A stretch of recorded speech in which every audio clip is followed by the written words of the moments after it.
Hare Krishna,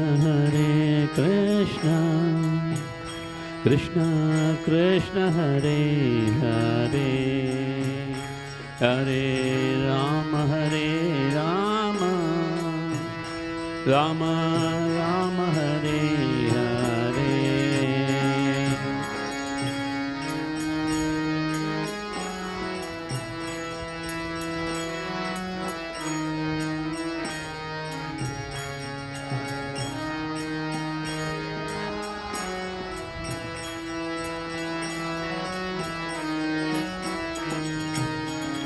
Hare Krishna, Krishna Krishna Hare Hare, Hare Rama, Rama Rama Hare Hare.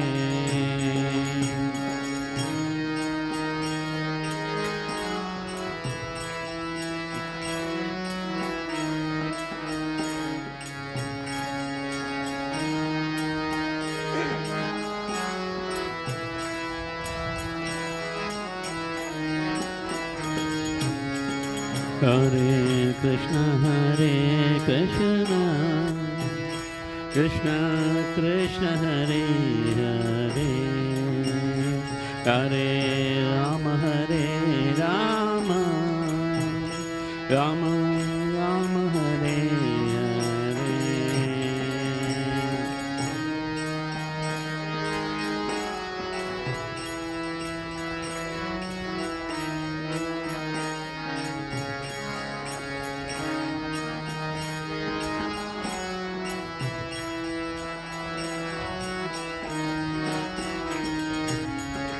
Hare Krishna, Krishna Krishna Hare Hare, Hare Rama, Rama Rama Hare Hare.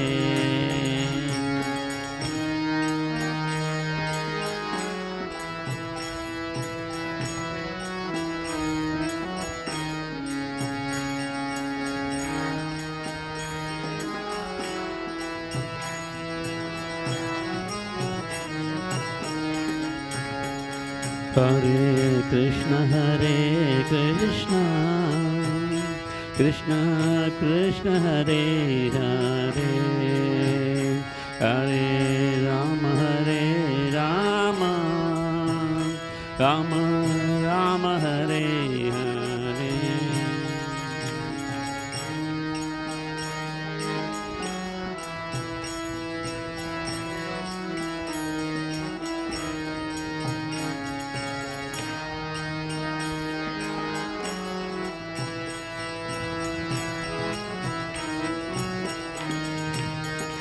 Hare Krishna, Krishna Krishna Hare Hare, Hare Rama, Rama Rama Hare Hare.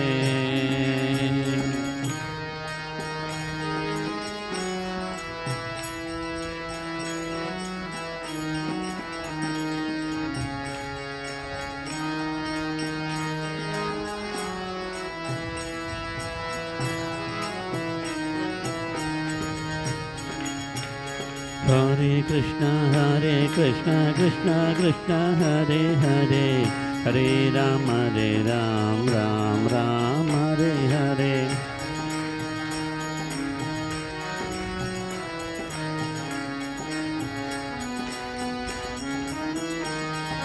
Hare Krishna, Krishna Krishna Hare Hare, Hare Rama, Ram Hare Hare.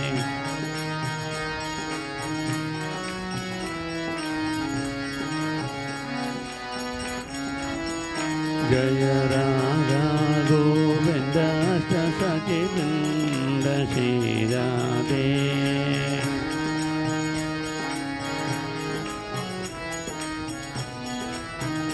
Jaya Giri Govardhan, Jaya Giri Govardhan, Jaya Giri Govardhan, Jaya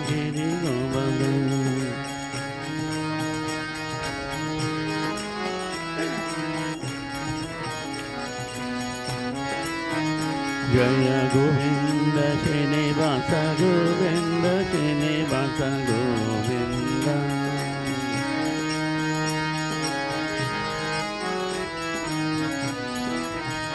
Jaya Jaya Prabhupada Prabhupada Prabhupada Prabhupada.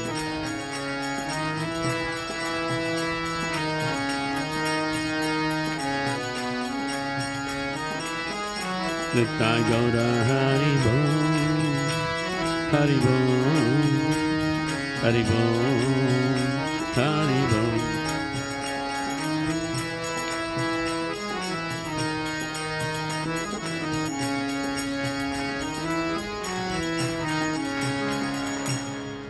Jai Shri Shri Radha Govind Bhavanasaka Vrinda Ki Jai.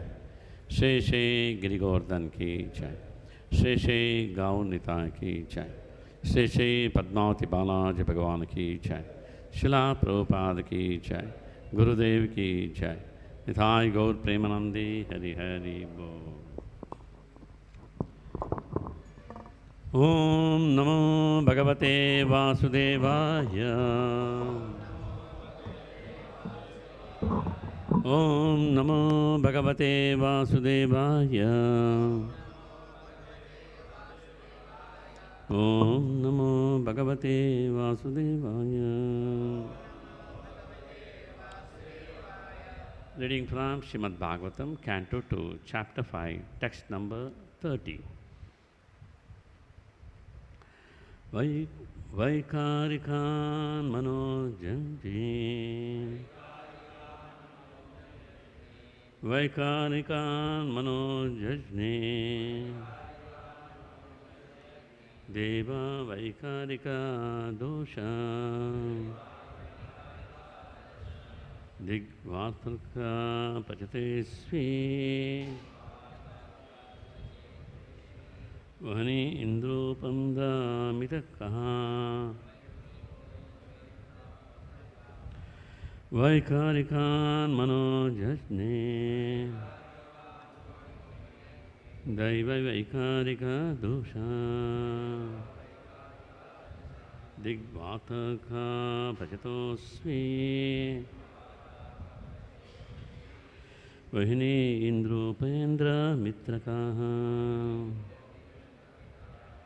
Vaikarikan manojajne Deva Vaikarika dasha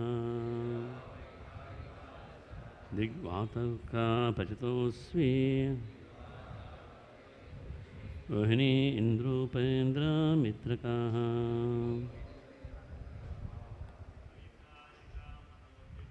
Vaikarikan manojajne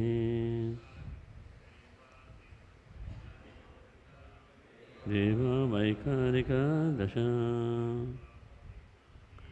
Digvataka pachatosvi Vahini indrupendra mitrakaha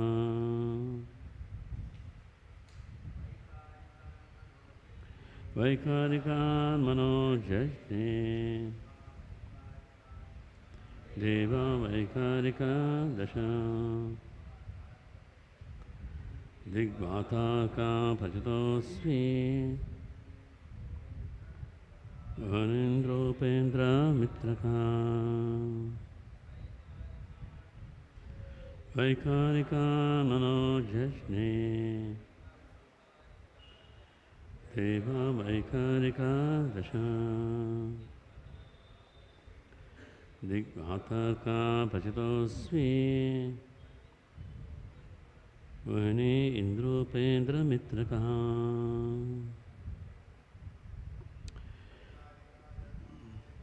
Vaikarikan manojajne Deva Vaikarika dasha Digvataka pachatosvi Vani indropendra mitraka. Vaikarikat, from the mode of goodness. సత్వగుణం నుండి Manaha, the mind. మనస్సు Jajne, generated.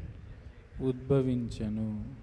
Devaha, demigods, దేవతలు, Vaikharikaha, in the mode of goodness, సత్వగుణమునందు, Dasha, 10, 10, Dik, the controller of directions, దిక్కులను నియమించువాడు, Vata, the controller of air, వాయువును నియమించువాడు, Arka, the sun, సూర్యుడు, Prachetaha, Varuna, వరుణుడు, Ashvi, the Ashwini Kumaras, Ashwini కుమారులు, Vahini, the fire god, అగ్నిదేవుడు, Indra, the king of heaven, ఇంద్రుడు, Upendra,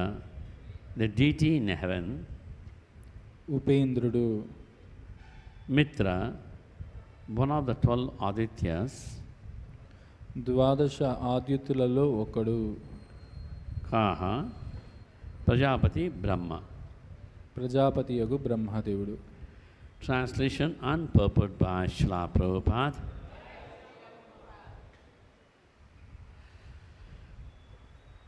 From the mode of goodness, the mind is generated and becomes manifest, as also the 10 demigods controlling the bodily movements. Such demigods are known as the controller of directions, the controller of air, the sun god, the father of Daksha Prajapati, the Ashwini Kumaras, the fire god, the king of heaven, the worshipable deity in heaven, the chief of the Adityas, and Brahmaji, the Prajapati, all come into existence. భావము సత్వగుణం నుండి మనస్సు ఉద్భవించి ప్రకటమగును. అదేవిధముగా దేహ చలనములను నియంత్రించు 10 దేవతలు సైతము ప్రకటమైరి. వారే దిక్కులను నియమించువాడు వాయు నియామకుడు సూర్యదేవుడు, దక్ష ప్రజాపతి, జనకుడు, అశ్విని కుమారులు, అగ్నిదేవుడు, ఇంద్రుడు, ఉపేంద్రుడు, ఆద్యుతులలో ముఖ్యుడు, ప్రజాపతియగు బ్రహ్మ ఎనువారిగా పిలువబడిరి.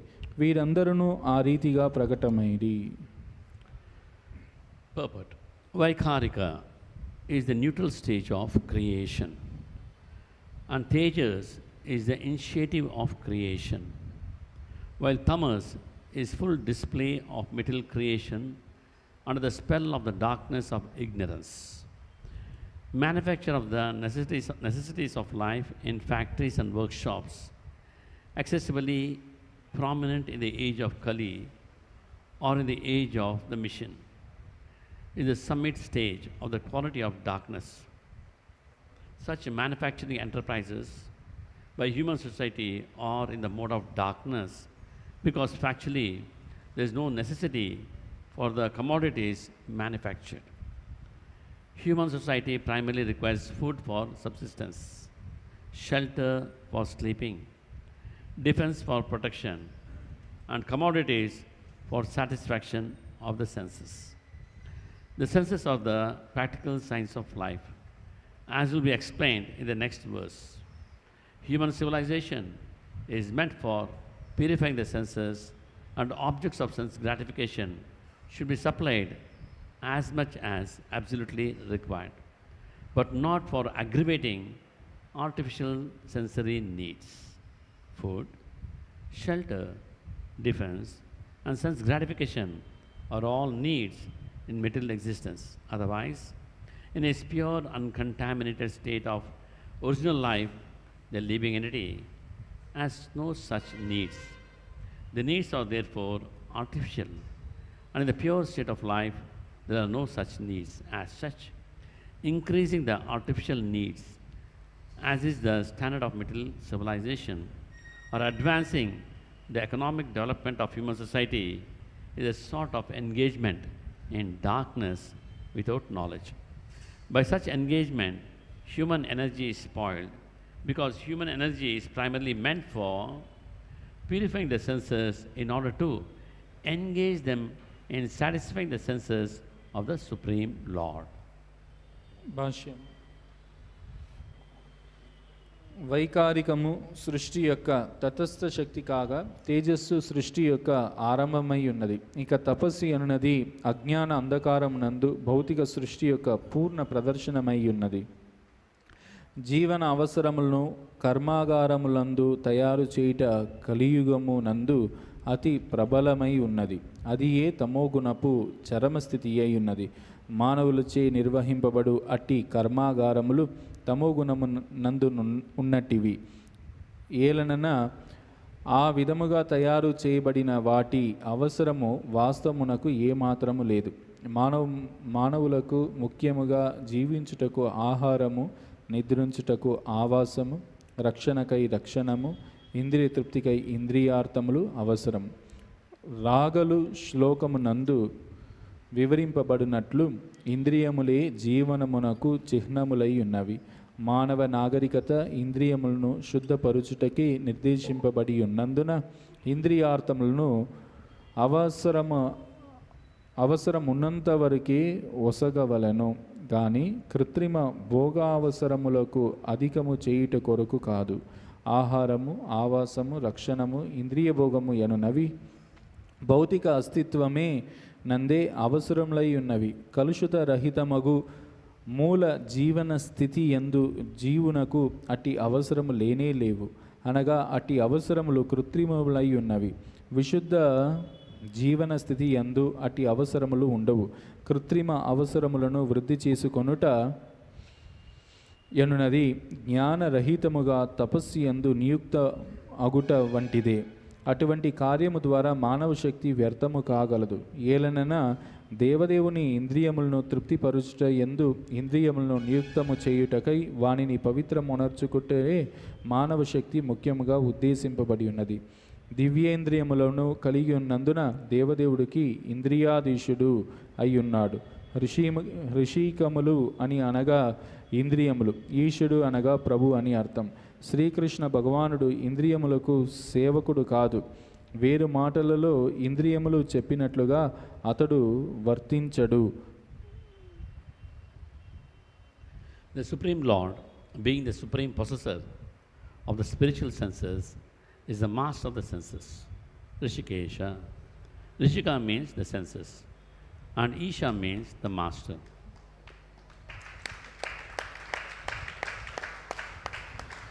Jai Shri Shri Radha Govinda Nasaka Vrinda Ki Jai. Srila Prabhupada Ki Jai. Nithai Gaur Premanande Hari Hari Bol. The Lord is not the servant of the senses, or in other words, is not directed by the dictation of the senses, but the conditioned souls or the individual living entities are servants of the senses. They are conducted by the direction of the dictation of the senses, and therefore material civilization is a kind of engagement in sense gratification only. The standard of human civilization should be to cure the disease of sense gratification, and one can do this simply by becoming an agent for satisfying the spiritual senses of the Lord. The senses are never to be stopped in their engagements, but one should purify them by engaging them in the pure service of sense gratification of the master of the senses. This is the instruction of the whole Bhagavad Gita. Arjuna wanted first of all to satisfy his own senses by his decision not to fight with his kinsmen and friends. But Lord Sri Krishna taught him the Bhagavad Gita just to purify Arjuna's decision for sense gratification. Therefore, Arjuna agreed to satisfy the senses of the Lord, and thus he fought the battle of Kurukshetra as the Lord desired. The Vedas instruct us to get out of the existence of darkness and go forward in the path of light. Tamasi ma jyotirgama. The path of light is therefore to satisfy the senses of the Lord. Misguided men or less intelligent men follow the path of self-realization without any attempt to satisfy the transcendental senses of the Lord by following the path shown by Arjuna and other devotees of the Lord. On the contrary, they artificially try to stop the activities of the senses yoga system or they deny the transcendental senses of the Lord, jnana system. The devotees, however, are above the yogis and the jnanis because pure devotees do not deny the senses of the Lord. They want to satisfy the senses of the Lord. Only because of the darkness of ignorance do the yogis and jnanis deny the senses of the Lord and thus artificially try to control the activities of the diseased senses. In the diseased condition of the senses, there is too much engagement of the senses in increasing material needs. When one comes to see the disadvantage of aggravating the sense activities, one is called a jnani. And when one tries to stop the activities of the senses by practice of yogic principles, is called a yogi. But one is fully aware of the transcendental senses of the Lord and tries to satisfy senses, one is called a devotee of the Lord. The devotees of the Lord do not try to deny the senses of the Lord, nor do they artificially stop the actions of the senses, but they do voluntarily engage the purified senses in the service of the master of the senses, as was done by Arjuna, thereby easily attaining the perfection of satisfying the Lord, the ultimate goal of all perfection.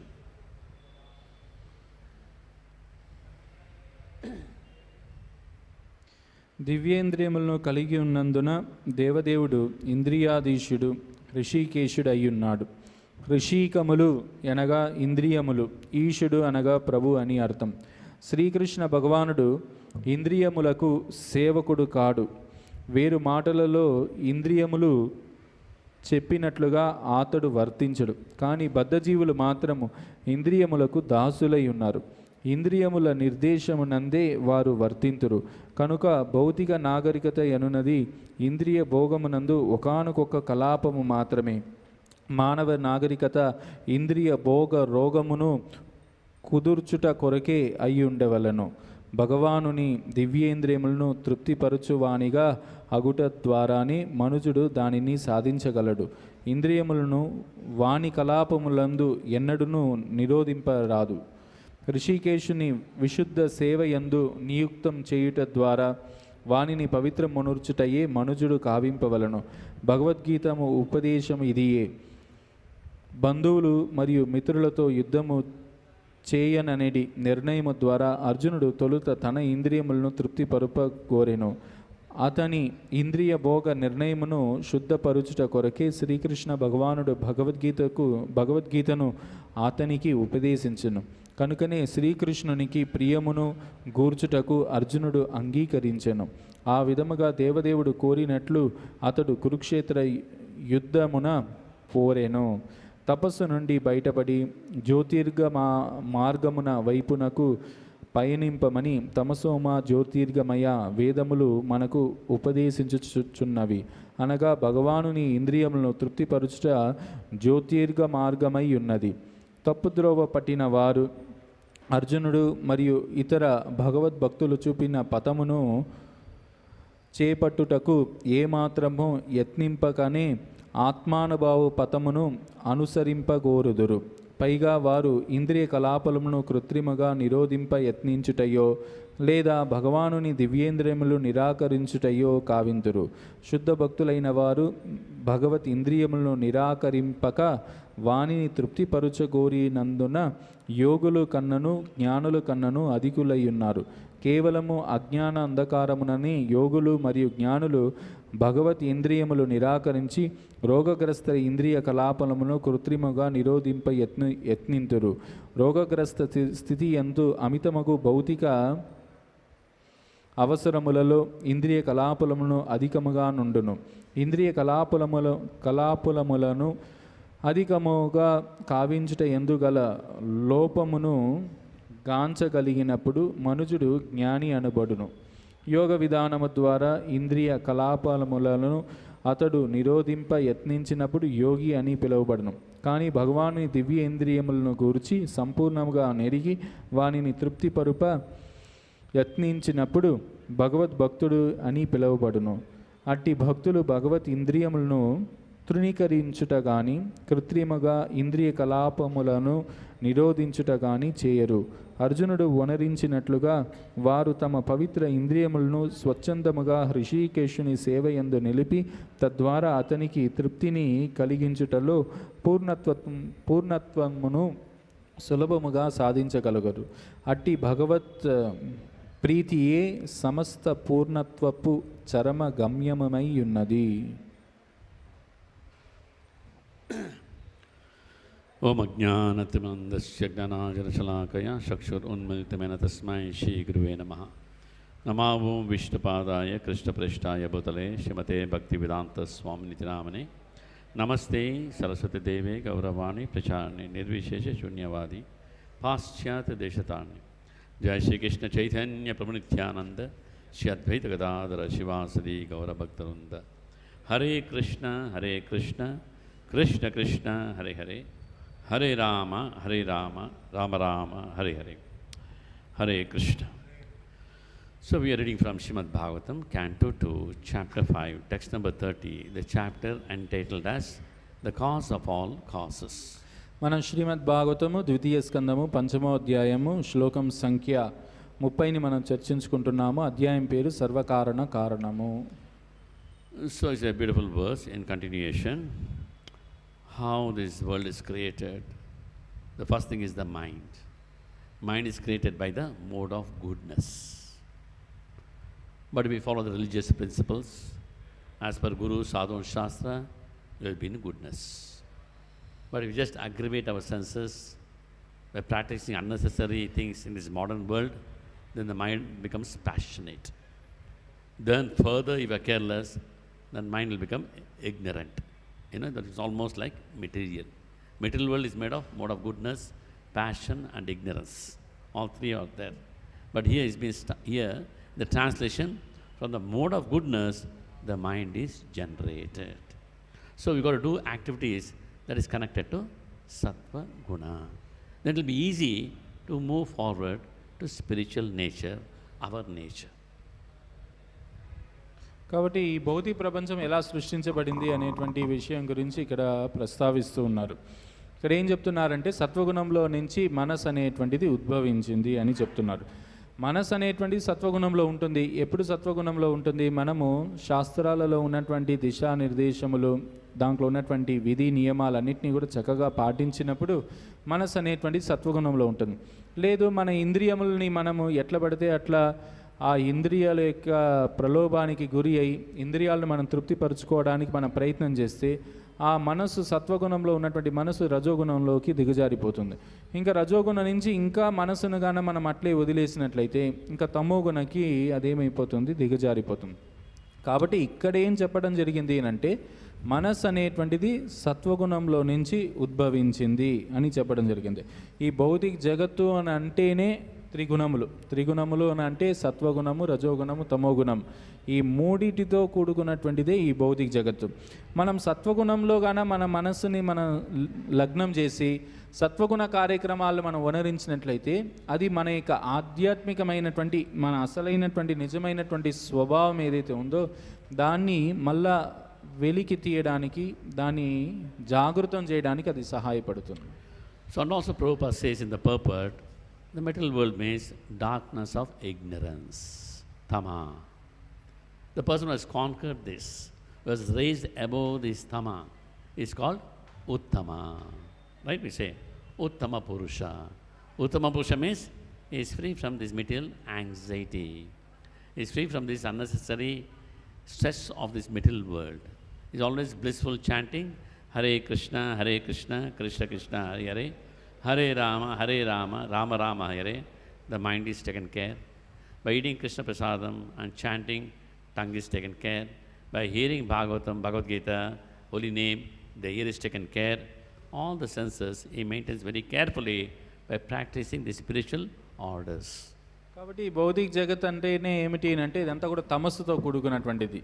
అందుకని తమస్సోమ జ్యోతిర్గమయ అని అన్నారు. అంటే ఈ తమస్సుతో కూడుకున్నటువంటిది ఈ భౌతిక జగత్తు కాబట్టి ఈ ఉత్తమ అని ఎవరిని అంటారంటే ఎవరైతే ఈ తమస్సును జయించి ఉంటారో, దీనికి అన్నిటికీ అతీతంగా ఉంటారో అతన్ని ఉత్తమ అని అంటారు. సాధారణంగా మనం ఏమిటి అంటే ఉత్తమ పురుషుడు ఇతడు అని మనం సంబోధిస్తాం. ఉత్తమ పురుషుడు అంటే ఏమిటి? ఈ 3 గుణాలకు పూర్తిగా అతీతమైనటువంటి ఒక స్థితిలో నిలిచి ఉన్నవాడు అని దాని అర్థం. అంటే ఏమిటి? ఈ భౌతిక జగత్తులో ఉన్నటువంటి అనవసరమైనటువంటి ఇబ్బందులు కానీ, ఈ భౌతిక జగత్తుల్లో ఉన్నటువంటి ఏదైతే ఆందోళన కావచ్చు, ఉన్నటువంటి ఇబ్బందులు కావచ్చు, వీనికి అన్నిటికీ అతడు ఒత్తిడికి అన్నిటికీ అతీతంగా ఉంటాడు. ఎల్లవేళలా హరే కృష్ణ మహామంత్రాన్ని జపం చేస్తూ ఆనందంగా జీవిస్తూ ఉంటాడు. అటువంటి వ్యక్తిని ఉత్తమ పురుష అని చెప్తాడు. సో ఆ ఉత్తమ పురుషుడు ఏమిటి అంటే మనసులో ఎప్పుడు హరే కృష్ణ మంత్రం జపిస్తూ ఉంటాడు, జిహ్వతో కృష్ణ ప్రసాదాన్ని స్వీకరిస్తూ భగవన్ నామాన్ని కీర్తిస్తూ ఉంటాడు, చెవుల ద్వారా శ్రీమద్-భాగవతాన్ని శ్రవణం చేస్తుంటాడు. అట్లా తన యొక్క ఇంద్రియములు అన్నింటినీ కూడా అతను ఏం చేస్తుంటాడంటే భగవంతుడి యొక్క సేవలో నియుక్తం చేస్తుంటాడు. కాబట్టి అతడు ఈ తమస్సుకి అతీతంగా జీవిస్తూ ఉంటాడు. The scriptures compare these senses to snakes. Eyes like 2 snakes, ears 2 snakes, nose a snake, mouth, tongue is a snake, the sparsha, the whole body is a big snake material, you know. As long as we are not practicing things properly, the snakes are very active with the fangs. What is the job of the snake? Create anxiety and keep on biting people, because the snake is an anxiety.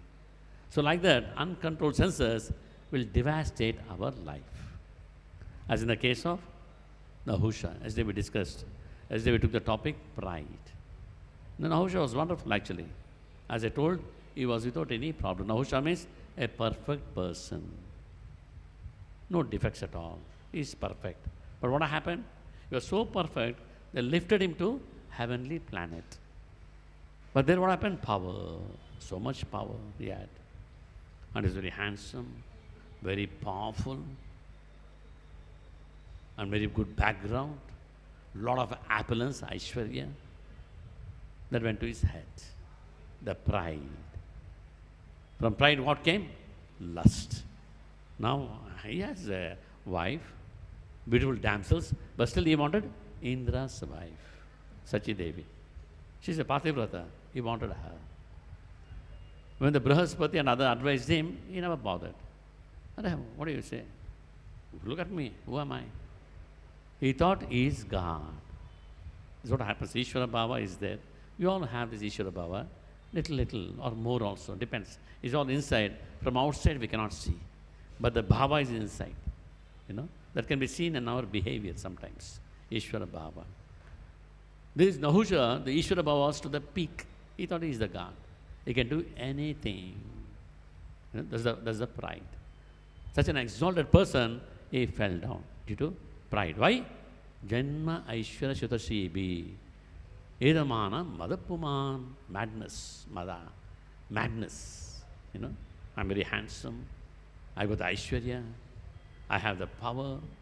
I'm very handsome, very beautiful, educated. I have the knowledge. I know how to control the material world. I know how to rule this heavenly planet. He never heard the good advice from the Devatas. They advised him, not good. Oh, Nahusha, you come here. We all like you. You're wonderful. But why you're hankering for Sachimata? Please don't. Come on, don't tell me that. Why you never told this to Indra? Indra went to Ahalya, no? What happened to your good mind?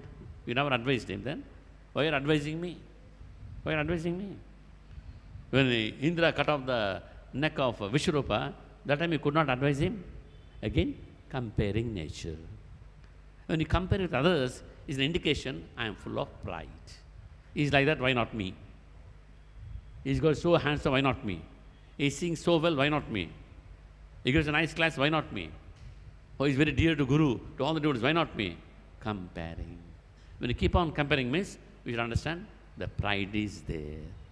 The pride has to be conquered. How to conquer the pride?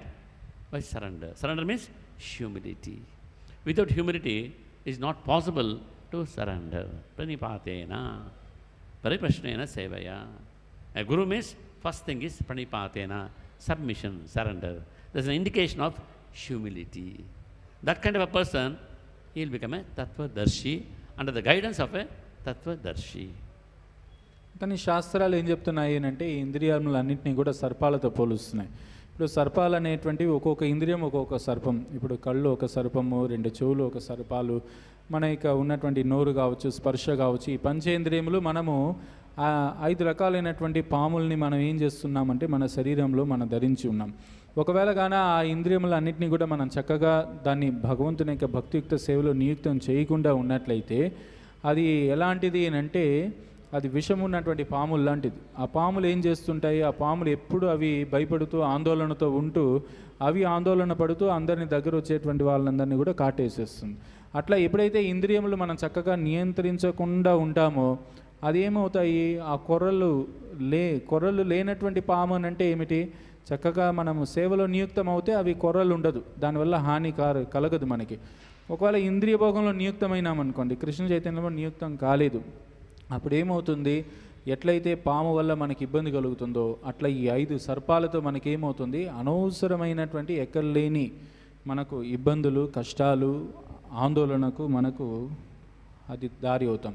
కాబట్టి మనం చూడొచ్చు, ఇది నహుషా యొక్క చరిత్రలో చూడొచ్చు. నహుషా ఆయన ఇవన్నిటినీ, ఈ లక్షణాలన్నింటినీ కూడా ఆయన చక్కగా కలిగి ఉన్నాడు. ఎవరైతే ఇంద్రియములు నిగ్రహించకుండా ఉన్నారో వాళ్ళ జీవితంలో అల్లకల్లోలమైనటువంటి పరిస్థితిని కొని తెచ్చుకుంటారు. ఇక్కడ నహుషా అంటే ఏమిటి, చాలా పరిపూర్ణమైనటువంటి వ్యక్తి, ఆయనలో ఎటువంటి దోషం లేదు, ఆయనలో మంచి గుణాలు ఉన్నాయి, మంచి సత్ప్రవర్తన ఉంది, ఆయనకు ఎంతో శక్తి ఉంది, సౌందర్యం ఉంది, అన్నీ ఉన్నాయి కాబట్టి ఏం చేశారు అంటే ఇంద్ర పదవి ఖాళీగా ఉంది కాబట్టి ఈ నహుషాని ఏం చేశారు, సరే ఆ ఇంద్ర పదవిలో ఈయన్ని అధిరోహించి ఈయన్ని ఆ సింహాసనంలో కూర్చోబెడదామనేసి అందరు నిర్ణయించి సంకల్పించి ఆయన అక్కడ కూర్చోబెట్టారు. అక్కడ కూర్చోబెట్టిన వెంటనే ఏమైంది, నహుషాకి మదం అనేటువంటిది తలకెక్కింది, గర్వం అనేటువంటిది. నన్ను ఆ సింహాసనంలో కూర్చోబెట్టంగానే వెంటనే ఏం చేశాడు, ఆ గర్వంతో సచీదేవిని పిలిచాడు. ఇంద్రుడి యొక్క భార్య, ఆమె పతివ్రత, ఆమెను పిలిచాడు. ఇప్పుడు నేను ఇంద్రుడిని, నువ్వు నాతో వచ్చి సాంగత్యం చేయాలనేసి. అప్పటికే నహుషాకి భార్య ఉంది, ఆయనకి ఎంతోమంది అప్సరసులు వీళ్ళు ఉన్నప్పటికీ కూడా అతను ఏం చేస్తున్నాడు, ఇంద్రుడి యొక్క భార్య మీద చెడబట్టడానికి ప్రయత్నం చేశాడు. సో బృహస్పతి ఇంకా దేవతలందరూ వచ్చి చెప్పారు, ఏమిటిది, నీకు గొప్ప స్థానం ఇచ్చావు, నువ్వు మంచి ఉన్నతమైనటువంటి పదవిలో ఉన్నావు, ఇప్పుడు నుండి ఇట్లా చేయొచ్చా, ఇది మంచిదేనా, ఇది చెయ్యొద్దు, నువ్వు ఎందుకు ఈ విధంగా చేస్తున్నావు. ఆవిడ వెంటనే నహుషా ఏమన్నాడు, ఇంద్రుడు కూడా ఇట్లాంటి తప్పులు చేశాడు కదా, ఆయన అహల్యతో చెడబట్టడానికి ప్రయత్నం చేశాడు, అదేవిధంగా ఇంద్రుడు విశ్వరూప అనేటువంటి బ్రాహ్మణుడి యొక్క శిరస్సుని ఖండించేశాడు, ఆయన కూడా తప్పు పని చేశారు కదా, అప్పుడేమైనా మీరైనా సలహా ఇచ్చారా, మీరేమి ఇవ్వలేదు కదా, అప్పుడు ఆయన చేయాల్సింది చేసేసాడు, అట్లా ఇప్పుడు నేను మాత్రం చేస్తుంటే మీరెందుకు నాకెందుకు సలహా ఇస్తున్నారు అనేసి వాళ్ళనే తిరిగి ప్రశ్నించాడు అనమాట. అంటే ఒకసారి మదం ఎక్కిపోయిందంటే ఎవరు ఏం చెప్పినా, మదం తలకి ఎక్కిపోయినప్పుడు, గర్వం తలకి ఎక్కిపోయినప్పుడు ఎవరు ఏం చెప్పినా మనకు ఆ మంచి సలహా తీసుకోవడానికి మనకు మనసు రాదనమాట. సో ఎందుకంటే జన్మైశ్వర్య శృత శ్రీబీర్ యదమానా మద పుమాన్, నేను మంచి కులంలో పుట్టాను, నాకు మంచి చదువు ఉంది, నేను ఎంతో అందంగా ఉన్నాను, నేను చక్కగా పరిపాలన చేయగలుగుతాను, నేను ఇది అని ఎవరైతే అనుకుంటారో వాళ్ళు మదం ఎక్కిపోయి ఉంటారు. ఆ మదం ఎక్కిపోయినప్పుడు ఏమిటి అంటే ఏది మంచి ఏమిటి, ఏది చెడు ఏమిటి అనేటువంటిది వాళ్ళు నిర్ణయించలేరు. కాబట్టి గర్వం ఉంటే ఇంకొకటి ఏమిటి అంటే ఇక్కడ చూడొచ్చు, ఇంద్రుడు ఏం చేస్తున్నాడు, ఇక్కడ నహుషా ఏం చేస్తున్నాడు, ఇంద్రుడితో పోల్చుకుంటున్నాడు. ఇంద్రుడు అట్లా చేశాడు కదా, అప్పుడు మీరైనా ఆయనకు సలహా ఇచ్చారా, లేదు ఇంద్రుడు ఆ విశ్వరూప అనేటువంటి బ్రాహ్మణుని శిర ఖండించేశాడు, అప్పుడు మీరైనా సలహా ఇచ్చారు, మీరేమి ఇవ్వలేదు కదా అని పోల్చుకోవడం. సో ఇది ఎప్పుడు మనలో ఒక వ్యక్తి ఇంకొకరితో పోల్చుకుంటున్నాడు అని అంటే, అతను చక్కగా పాడుతున్నాడు, నేను ఎందుకు పాడట్లేదు, అతను నాకన్నా గొప్పగా ఉన్నాడు, నాకన్నా గురువుకి చాలా సన్నిహితంగా ఉన్నాడు, నాకన్నా చాలా చక్కగా భాగవత ప్రవచనాలు చెప్తున్నాడు అని ఒక్కరితో పోల్చుకుంటున్నాము అంటేనే మనం అర్థం చేసుకోవాలి, అక్కడ గర్వం అనేటువంటిది ఉంది. గర్వం ఉంది కాబట్టి అతను మాత్రమే ఎందుకు అట్లా, నేను ఎందుకు కాకూడదు అనేటువంటి భావన మనలో వస్తుందన్నమాట. కాబట్టి ఆ గర్వం పోవాలి అని అంటే ఏమిటి అంటే మనలో శరణాగతి భావన రావాలి. శరణాగతి భావన వస్తేనే మనకు ఆ గర్వం అనేది పోతుంది. శరణాగతి ఎప్పుడు వస్తుంది, మనలో ఎప్పుడైతే వినయం ఉంటుందో, వినమ్రత ప్రణిపాతైన తద్విధి ప్రణిపాతైన పరిప్రశ్నైన సేవయ, ఆ వినమ్రత ఎప్పుడైతే మనలో ఉంటుందో, వినమ్రత ఉన్నప్పుడే మనలో శరణాగతి భావన అనేటువంటిది ఉంటుంది. ఆ శరణాగతి భావన ఉండి ఎప్పుడైతే మనం గురువుని సమీపిస్తామో, ఆ గురువు తత్వదర్శనాన్ని చేసుకో ఉన్నాడు కాబట్టి మనకు ఆ తత్వదర్శనాన్ని కలిగించగలుగుతాడు. So she was perturbed, Sachidevi. My God, what is this? She was in a fix. He's the most powerful person there, sitting on the throne, Indra Padavi. She approached Brihaspati, what I should do. He's a guru. What I should do now. Then he gave an idea. Okay, so fine, no problem at all. He said, okay, please come to my place. Come to my palace, no problem. But you should, such a great person you are, you should come on a palanquin carried by Sapta Rishis. That will please me. You come like that. As it he was proud. When she told that, he became more happy. Oh, I see. Sapta Rishis, no problem. Everybody is under me. Then he told the Sapta Rishis, you got to carry me. I should go to Sachi's house. They thought, oh my God, what is this? Indra, okay? They agreed. And the Sapta Rishis, they are carrying him. Can you imagine? The exalted souls carrying this Nahusha in a palanquin. They are moving towards Sachi's house, palace. But one Rishi, Sapta Rishi, is short. He is Agastya. He could not keep up the speed. To what extent this madness takes pride. He told this Agastya, who Nahusha told Agastya, hey, keep moving fast. Move fast. And he started kicking him with his leg. Can you imagine? He started kicking Agastya Muni, very powerful. He's an incarnation of fire god, Agni Deva. He started kicking him, move fast. Sarpa. Sarpa means, in Sanskrit, one meaning is, move, faster. He started kicking him. And Agastya, what is this fellow, This is the idea of Brihaspati. He knew, because before, once the pride comes, fall is for sure. So one has to defeat the pride before the pride defeats us. We all get defeated in life due to pride. So you got to defeat the pride. How? By surrender. Guru, Sadhu, Shastras. When you surrender Guru and Sadhu, Shastras, we get ideas how to defeat the pride. Otherwise you'll have no knowledge how to defeat the pride. Pride will keep on building like cancer. It will keep on spreading inside. And the pride nobody can make out. I cannot make out my pride. Like when I sweat, when my body is smelling due to sweat, I can't make out. But you people can make out. Oh my God, horrible smell. Sweat is coming out. My mouth smells, stinks. I can't make out. But others can make out. His mouth is stinking. Pride is like that. I can never make out, I am proud. Others, they can make out. This person is proud. That too, those are purified people, more serious into Krishna consciousness, they can make out. The proud person cannot make out. Somebody is humble, Krishna conscious, they can make out. They try to help. So Agastya, oh poor chap, he's suffering. Sarpa kicked him. So I should help him out. He's going out of shape. He's supposed to be an Indra. Look at the way he's behaving. So he cursed him. Sarpa, okay, you become Sarpa. You become Sarpa and fall down. You shapeless fellow. And he was a shapeless, a snake, huge python. Empty life. He fell down in the forest, suffering like anything. Snake body, we suffer a lot. Why? Full of envy. We can hear Kaliya Mardana. We can hear that. Kaliya says, oh Lord, what to do? Full of envy. That's my nature. All the snakes are very envious. When we say to envious person, he's like a snake. కాబట్టి సచీదేవి చాలా కలత చెందింది. ఇదేమిటిది, నహుష వచ్చి ఈ రకంగా ఆయన నిర్బంధం చేస్తున్నాడు అనేసి చాలా కలత చెంది దేవతలందరికీ గురు అయినట్టు బృహస్పతి దగ్గరికి వెళ్ళి ఇప్పుడు పరిస్థితి ఇలా ఉంది, ఏం చేయాలి అని సచీదేవి అడిగాను. బృహస్పతి చెప్పాడు, సరే ఖచ్చితంగా ఆయన నీ యొక్క సాంగత్యం కావాలని కోరుకుంటున్నాడు కాబట్టి నువ్వు ఆయనకి ఏమని ప్రతిపాదించాలి అని అంటే, ఆయన మీ దగ్గరికి ఒక పల్లకిలో రావాలి. ఆ పల్లకి కూడా ఎవరు మోసుకొని రావాలంటే సప్త ఋషులు మోసుకొని రావాలి. ఆ సప్త ఋషులు మోసుకొని వస్తున్నటువంటి పల్లకిలో నువ్వు వచ్చినట్లయితే నీ కోరికను నేను నెరవేరుస్తాననేసి ఆయనకి చెప్పమని బృహస్పతి సచీదేవికి చెప్పింది. సో సచీదేవి కూడా ఏమిటి అంటే ఈ నహుషాకి చెప్పేశారు, ఈ మాదిరి ఖచ్చితంగా రాండి, ఈ మరి పల్లకిలో రాండి, ఆ పల్లకి సప్త ఋషుల చేత వాళ్ళు మోసుకొని తీసుకొని రావాలి అనేసి.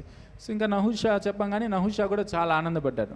అవును, ఇప్పుడు నేను ఇంద్రుడిని, మొత్తం నా ఆధీనంలో ఉంది, అందరూ నా ఆధీనంలో ఉన్నారు, నేను చెప్పినట్టు అందరూ చేయాలి అనేసి ఏం చెప్పాడు, సప్త ఋషులు వాళ్ళు గొప్ప మహోన్నతమైనటువంటి వ్యక్తులు, వాళ్ళకి ఆజ్ఞాపించారు నన్ను పల్లకిలో మీరు మోసుకొని తీసుకొని వెళ్ళండి అని. ఆ 7 మంది సప్త ఋషుల్లో ఒక ఋషి ఎవరు అని అంటే అగస్త్య ఋషి. అగస్త్య ఋషి ఏమిటి అంటే కొద్దిగా ఆయన పొట్టిగా ఉంటాడు. సో అయితే ఏమిటి అంటే ఆయన పొట్టిగా ఉండడం చేత ఈ పల్లకిని మోసుకొని పోయేటప్పుడు కొద్దిగా ఆలస్యం అవుతుంది, కొద్దిగా నిదానంగా పోతున్నారు. సో వెంటనే ఈ మదం ఎంతగా ఎక్కిపోయిందంటే ఈయనకి నహుషాకి, చూడండి, త్వరగా వెళ్ళు, సర్ప సర్ప సర్ప సర్ప అని అంటే వేగంగా వెళ్ళండి అనేసి. ఆ రకంగా చెప్పడం మాత్రమే కాకుండా నహుషా ఏం చేశాడు, ఆ అగస్త్య ఋషిని కాళ్ళతో తన్నడం మొదలుపెట్టాడు. కాళ్ళతో తన్ని ఇంకా ముందుకెళ్ళండి అనేసి.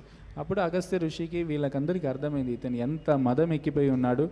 ఆ మదం ఎక్కినప్పుడు ఏమిటి అంటే ఒక వ్యక్తి యొక్క ప్రవర్తన ఎలా ఉంటుంది అనేటువంటిది మనము ఇక్కడ చూడొచ్చు. ఆ మదం ఎక్కినప్పుడు వెంటనే తర్వాత జరిగేటువంటిది, గర్వం వచ్చినప్పుడు వెంటనే జరిగేది ఏమిటి అంటే మనం పతనం అయిపోతాం. ఇతడు సర్ప అని అన్నాడు కాబట్టి, నీకు ఇంతగా గర్వం ఉంది కాబట్టి ఆ అగస్త్య ఋషి ఏం చేసేసాడు అని అంటే, అగస్త్య ఋషి ఆయన వచ్చి అగ్నిదేవుడి యొక్క అవతారం, ఆయన అంశ ఆయన. సో కాబట్టి ఏం చేశాడు, ఆయన శ్రాపం ఇచ్చేశాడు. నువ్వు సర్ప అని అంటున్నావు కాబట్టి నువ్వు కొండ చిలువలాగా ఒక పాము అయిపో అనేసి ఆయనకి శ్రాపం ఇవ్వడం జరిగింది. కాబట్టి ఏమిటి అంటే ఈ గర్వం మన మీద మన తలకెక్కి మనకు మదం ఎక్కిపోయి మనల్ని ఓడించేదానికన్నా ఆ గర్వాన్ని మనమేం చేయాలంటే మనమే ఓడించేయాలి. అది మన తలకెక్కి మనల్ని ఓడించి మనల్ని ఆధీనంలో పెట్టుకోవడానికన్నా మనమే ఓడించాలి. ఎట్లా ఓడించాలి అంటే మనము గురు సాధు శాస్త్రాల యొక్క ఆశ్రయాన్ని తీసుకోవాలి. గురువు దగ్గర, సాధువుల దగ్గర, శాస్త్రాల దగ్గర మనము ఆశ్రయం తీసుకొని వారి యొక్క అడుగుజాడల్లో నడుస్తూ మనం శరణాగతి పొందినట్లయితే మనకు ఈ యొక్క గర్వాన్ని ఎట్లా ఓడించాలి అనేటువంటి జ్ఞానము, ఆ యొక్క ఆలోచనలు అనేటువంటివి మనకు కలుగుతాయి. లేకపోతే మనం గుర్తించలేం కూడా. మనము గర్వం ఎక్కినటువంటి వ్యక్తి యొక్క లక్షణం ఏమిటి అంటే నేను గర్వంలో ఉన్నాను అని అతను అర్థం చేసుకోలేడు. ఉదాహరణకి ఎవరికైనా బాగా చెమట వస్తుంది, దుర్వాసన వస్తుంది అనుకోండి, వాడు హాయిగా ఉంటాడు, వానికేం ఆ చెమట వాసన అనేది వానికి అనిపించదు, పక్కనున్న వాళ్ళకి అనిపిస్తుంది. అదేవిధంగా నోరు దుర్వాసన వస్తుందంటే వానికేం అనిపించదు, పక్కనున్నోనికి అనిపిస్తుంది అది ఎంత దుర్వాసన కొడుతుంది. అట్లా గర్వం ఉన్నటువంటి వ్యక్తికి అతనికి అర్థం కాదు. ఎవరైతే తోటి వ్యక్తులు ఉంటారో, ఎవరైతే పవిత్రమైనటువంటి విశుద్ధ ఆత్మలు ఉంటారో, భక్తిలో చాలా ఉన్నతంగా ఉంటారో, అటువంటి వాళ్ళు గుర్తించగలుగుతారు ఇతను ఎంత గర్వంగా ఉన్నాడా, వినయంగా ఉన్నాడా అనేది అర్థమవుతుంది. అది ఎట్లా అర్థమవుతుంది అంటే అతని యొక్క ప్రవర్తన ద్వారా అర్థమవుతుంది. అతని యొక్క ప్రవర్తన ద్వారా అతను ఎంత గర్వాన్ని కలిగి ఉన్నాడా, వినయాన్ని కలిగి ఉన్నాడా అనేటువంటిది తెలుస్తుంది. సో ఆ రకంగా ఏమిటి అంటే ఈయన గర్వంతో ఆ యొక్క అగస్త్య ఋషిని కాళ్ళతో తన్నాడు కాబట్టి వాళ్ళందరూ ఈయన గర్వం ఇంతగా తలకెక్కిపోయింది కాబట్టి వెంటనే ఏం చేశారు, శ్రాపం ఇచ్చేశారు. నువ్వు పాము అయిపోయేసి, నువ్వు సర్పం అయిపోయి నువ్వు అరణ్యాల్లో ఉండు అనేసి శ్రాపం ఇచ్చేశారు. తద్వారా ఏమైపోయింది, పాము అయిపోయాడు. పాము ఏమిటి అంటే పాము అనేటువంటి శరీరంలో ఉండడం అనేటువంటిది అది చాలా భయానకమైనటువంటిది, లేకపోతే ఆందోళనకరమైనటువంటిది. ఎందుకంటే అది ఎక్కువ అసూయతో ఉంటుంది. అసూయగా నిండి ఉన్నటువంటి జీవి ఎవరు అంటే ఆ పాము. సో కాబట్టి ఎవరైనా ఎక్కువ అసూయగా ఉన్నారనుకోండి, ఎక్కువ ఓర్వలేక అట్లా ఉన్నారనుకోండి, మనం ఏమంటాం, ఇతడు చూడు సర్పంలాగా ఉన్నాడు, సర్పం లాంటి గుణాన్ని కలిగి ఉన్నాడు అనేసి మనం సంబోధిస్తాం. కాబట్టి గర్వం ఉన్నప్పుడు ఏమిటి అంటే ఖచ్చితంగా అతను పతనానికి దారి అతనే త్రోవుకునేస్తున్నాడు. This Nahusha, how he got cured, how he got liberated from this envy, from the snake's body, by hearing from a wonderful devotee, who was very humble, full of wisdom. That is Yudhishthira Maharaj. Yudhishthira Maharaj, no pride. When there is no pride means he is a very wise person. One can have knowledge, but not wisdom. Wisdom, no chance. You can have knowledge, you can talk, keep on talking, quote so many things and all. But the wisdom, it should be without pride. So that was Yudhishthira Maharaj. That's the reason Lord Krishna was personally happy to serve Yudhishthira Maharaj. No? Serving Yudhishthira Maharaj, becoming his messenger, take the message to Kauravas. Why? Yudhishthira Maharaj qualities is wisdom. So when this Nahusha heard from Yudhishthira Maharaj, then he got cured. His disease was gone and he got liberated from the snake body. కాబట్టి కొండచిలు పాములాగా అయిపోయి అతడు ఎట్లయితే ఆ పాము శరీరంలో చాలా ఇబ్బంది పడుతూ ఉన్నాడు. సో అతడికి ఆ యొక్క శాపం నుంచి ఎలా విముక్తి కలిగింది అని అంటే యుధిష్ఠిర మహారాజు లాంటి ఒక ధర్మరాజు, ఒక ధర్మజ్ఞుడు, అటువంటి ఒక భక్తుడి యొక్క సాంగత్యం ఆయన దగ్గర నుంచి శ్రవణం చేసినంత మాత్రానే నహుష అతడు ఏదైతే పాము శరీరంలో ఉన్నాడో దాని నుంచి విడిపడ్డాడు. ఆయనకున్నటువంటి గర్వం అనేటువంటిది, అనర్థం అనేటువంటిది తొలగిపోయింది. కాబట్టి యుధిష్ఠిర మహారాజు ఎవరు అంటే ఆయన ఎంతో వివేకాన్ని కలిగి ఉన్నాడు. ఎంతోమంది జ్ఞాన సంపన్నులై ఉండొచ్చు, అయితే ఎన్నెన్నో శాస్త్రాలు, పరిపరి శాస్త్రాల్లో నుంచి వివిధ శ్లోకాలు అవి ఇవి అన్నీ చెప్పచ్చు. జ్ఞానం ఉన్నంత మాత్రాన అతను వివేకవంతుడు అవుతాడనేటువంటిది నిశ్చయం కాదు. జ్ఞానవంతుడై అతను గర్వం కూడా చెందొచ్చు. అయితే యుధిష్ఠిర మహారాజు ఏమిటి అంటే ఎంతో వినమ్రతను కలిగి ఉన్నాడు, ఎంతో గొప్ప వివేకాన్ని కలిగి ఉన్నాడు. ఆయన అంత అద్భుతమైనటువంటి లక్షణాలు కలిగి ఉన్నాడు. కాబట్టి కృష్ణుడే స్వయంగా వారి తరపున దుర్యోధనుడు లాంటి ఇట్లాంటి కౌరవుల దగ్గర వెళ్ళి శాంతి రాయబారం మాట్లాడేటువంటి ఒక దూతగా వెళ్ళడానికి కూడా కృష్ణుడు సంసిద్ధమయ్యాడు. ఎందుకయ్యాడు అంటే అది యుధిష్ఠిర మహారాజుల్లో ఉన్నటువంటి ఆ వినమ్రత, ఆయనకున్నటువంటి వివేకము, ఆయనకున్నటువంటి గొప్ప లక్షణాలకి భగవంతుడు ఒక దూతగా వెళ్ళి ఏం చేస్తున్నాడు అంటే కౌరవులతో శాంతి రాయబారం కోసం భగవంతుడు వెళ్ళి మాట్లాడుతున్నాడు. So that is Yudhishthira Maharaj. Take Duryodhana, opposite to Yudhishthira Maharaj. Even he didn't want to have an umbrella over his head. Why? Umbrella is higher than me. Nobody should be higher than me. That is pride. Duryodhana was a very good manager. You know that? His administration was wonderful actually. But pride. Pride, due to pride, envy. How to destroy Pandavas. How to finish them. I should have the power. I should enjoy. Independent of Krishna, Kama. I'm a great person, Kirti. I should possess all these things, Aishwarya. Kirti, Kanchana, Kama. Everything is for me. That is pride. That is Duryodhana.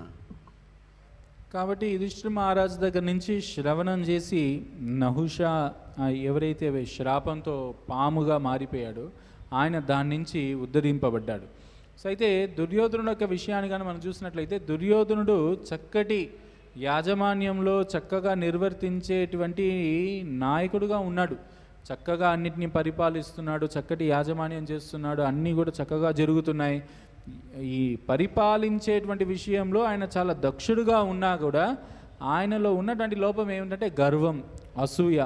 పాండవులు అందరూ నాశనం అయిపోవాలి, నేను ఒక్కనే బాగుండాలి, వీళ్ళందరూ పోవాలి, నేను ఒక్కనే రాజ్య సింహాసనాన్ని నేను అధిష్ఠించి ఆ కామము, ఆ గర్వము, ఆ యొక్క రాజ పదవి కావాలి, కాంచన కావాలి, కీర్తి కావాలి అనేటువంటి దుర్లక్షణం, అవలక్షణం దుర్యోధనలో ఉంది.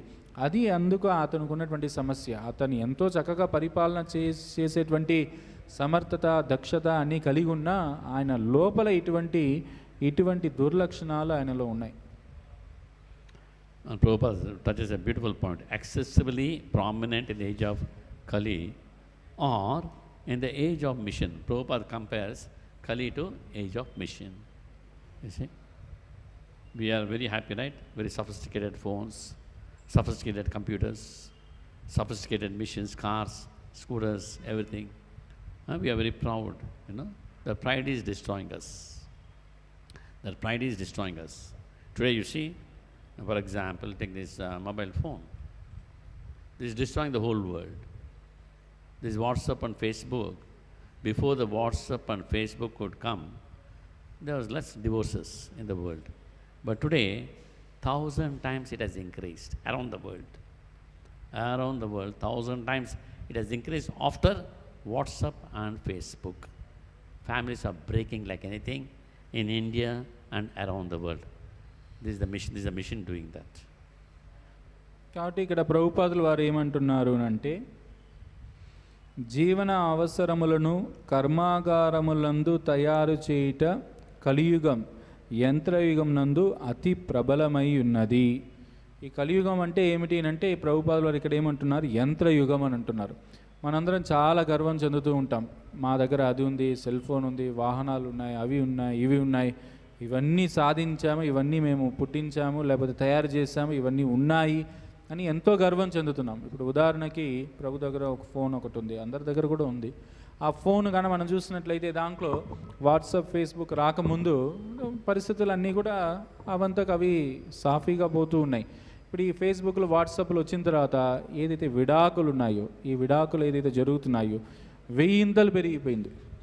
1000 ఇంతలు పెరిగిపోయి కుటుంబాలన్నీ కూడా చిందరాబందరా అయిపోయి, అల్లకల్లోలం అయిపోయి, ఎవరికి సంబంధాలు లేకుండా తెగిపోయి, ఇట్లాంటి ఒక పరిస్థితి ఈరోజు దుర్భరమైనటువంటి పరిస్థితి ఉంది అని అంటే అదంతా కూడా ఈ యొక్క యంత్రయుగం వల్ల, ఈ యంత్రాల వల్ల.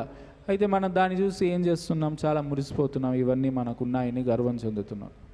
You go to hospital, very sophisticated machines. The moment you go, he'll write immediately the doctor, go that checkup, this checkup, all machines, in the hospitals. And the thing, more machines is a better hospital. Imagine, so sad. Because the same problems, doctors is just solve you, Kaviraja. Just hold the pulse and solve the problem. But today, the scanning, this scanning, so many scannings. It's all what actually? Pride. Just no wisdom. No wisdom, only knowledge. అంటే ఆసుపత్రికి పోతే కూడా ఏమిటి అంటే ఆసుపత్రిలో కూడా అన్ని రకాలైనటువంటి యంత్రాలు ఉంటాయి. అంటే మనల్ని పరిశోధన చేసేటువంటి, స్కానింగ్ చేసేటువంటి యంత్రాలు కావచ్చు. అందరూ ఏమనుకుంటారంటే ఏ ఆసుపత్రిలో అయితే ఎక్కువ యంత్రాంగం ఉందో అట్లాంటి ఉన్నట్లయితే అది చాలా ఉన్నతమైనటువంటి ఆసుపత్రిగా పరిగణించబడుతుంది. అయితే ఇంతకు ముందు రోజుల్లో కవిరాజులు ఉండేటువంటి వాళ్ళు నాడి పట్టుకొని ఏం చేసేటువంటి వాళ్ళు, నాడి పట్టుకొని నీ శరీరంలో ఏం లోపం ఉంది, ఏం ఇబ్బంది ఉంది అన్నీ చెప్పేసేటువంటి వారు. ఇప్పుడు ఈ యంత్రాంగాన్ని పెట్టుకొని అది చాలా ఎన్ని ఎక్కువ యంత్రాలు ఆడ ఉంటే అది చాలా గొప్ప ఆసుపత్రిగా పరిగణించి, అందుకని డాక్టర్ దగ్గర ఏది పోయినా, ఆయన దగ్గర ఏదైనా ఒక చిన్న నొప్పి అని పోయితే కూడా వెంటనే ఏం చేసేస్తాడు, ఆయన స్కానింగ్ చేయాలి అని రాసిస్తాడు. I take market, this, no? They're making square watermelons. That means they're more intelligent than God. You have seen? Square watermelons. Why? We can stack it nicely. Doing the transport can be stacked nicely. More can be there. That means Krishna was not intelligent. Right? He made the watermelon round, and we think square is better. Make it square, so that it can be stacked nicely. Transport becomes very easy. Space occupation is less. ఇప్పుడు పుచ్చకాయ ఉంది, ఈ పుచ్చకాయ మామూలుగా అది గుండ్రంగా ఉంటుంది, అంతే, అందరూ తెచ్చుకొని అందరూ తీసుకుంటారు. ఇప్పుడు ఏం చేస్తారు వీళ్ళు, కృత్రిమమైనటువంటి ఒక విధానాన్ని సృష్టించారు. అది గుండ్రంగా లేకుండా చతురంగంగా ఉందనుకోండి, స్క్వేర్ షేప్లో ఉందనుకోండి, అంటే దాన్ని మోయడానికి, అంటే స్థలాన్ని ఆక్రమించడంలో ఒక క్రమానుగతంలో ఉంటుంది కదా.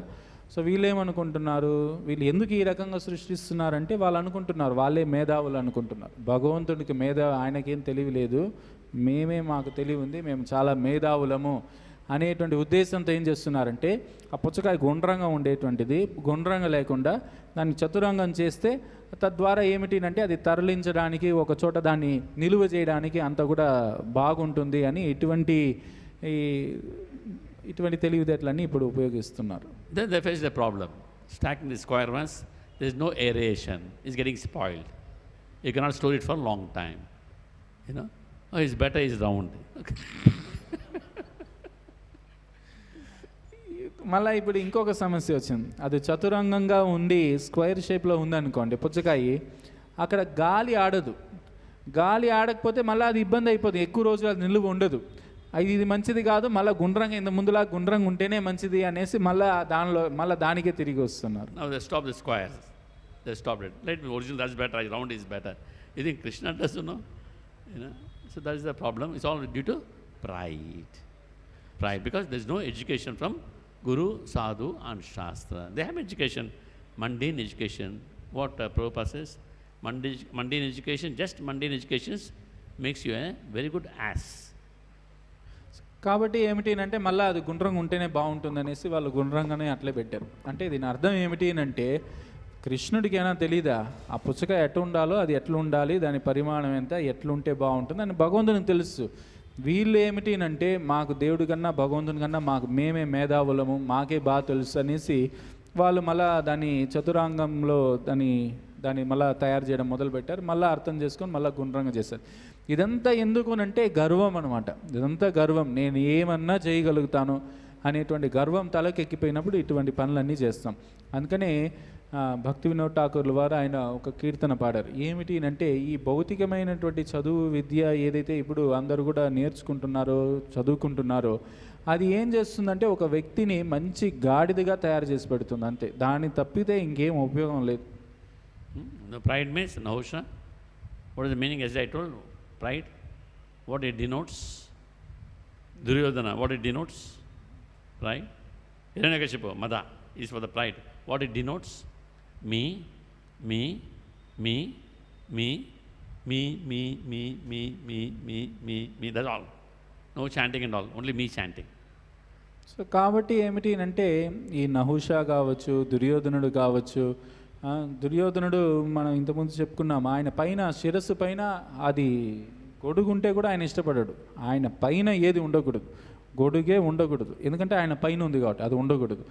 ఈ దుర్యోధనుడు కావచ్చు, వీళ్ళందరూ ఏమిటి అంటే హిరణ్యకశిపు, మదం, వీళ్ళందరూ ఏమిటి అంటే వాళ్ళు ఎప్పుడు ఏం జపం చేస్తుంటారంటే నేను నేను నేను నేను నేను నేను నేను అంతే, నేను అంతే, మిగతా ఎవరు ఏమి అదంతా వాళ్ళకి అవసరం లేదు. అది మదం, అది గర్వం అంటే. సో వ్యాసతీర్థ ఇన్ అవర్ గురు పరంపర he asked Kanakadasa whether these Brahmanas will go back to Godhead. Kanakadasa said no.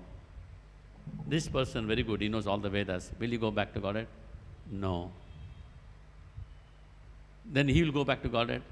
No. All were very angry. Look at this fellow. Vyasaraj is asking and he's saying no, nobody is going. Then he asked, what about me? Vyasaraj will ask from his disciple, will I go back to Godhead? He says no. Then he'll ask, what about you, Kanakadasa? Will you go back to Godhead? So మన యొక్క పరంపరలో వ్యాసతీర్థుల వారు ఉన్నారు. ఆ వ్యాసరాజు యొక్క శిష్యుడు Kanakadas. So ఆ వ్యాసరాజు ఏమిటి అంటే ఆ కనకదాసుని అడిగాడనమాట. అక్కడ కొంతమంది బ్రాహ్మణులందరూ ఉన్నారు. ఈ బ్రాహ్మణులందరూ కూడా భగవద్ధాం పోతారా అని అంటే లేదు, పోలేరు. పక్కన కొంతమంది వేద అధ్యయనం చేసినటువంటి వాళ్ళు ఉంటారు. ఈ వేద అధ్యయనం చేసిన వాళ్ళు వీళ్ళన్నా పోతారా అంటే వీళ్ళు కూడా పోలేరు. అప్పుడు వ్యాసతీర్థుల వారు అడుగుతారు, నేను పోతానా అనేసి ఆయన అడిగారు. లేదు, మీరు కూడా పోలేరు.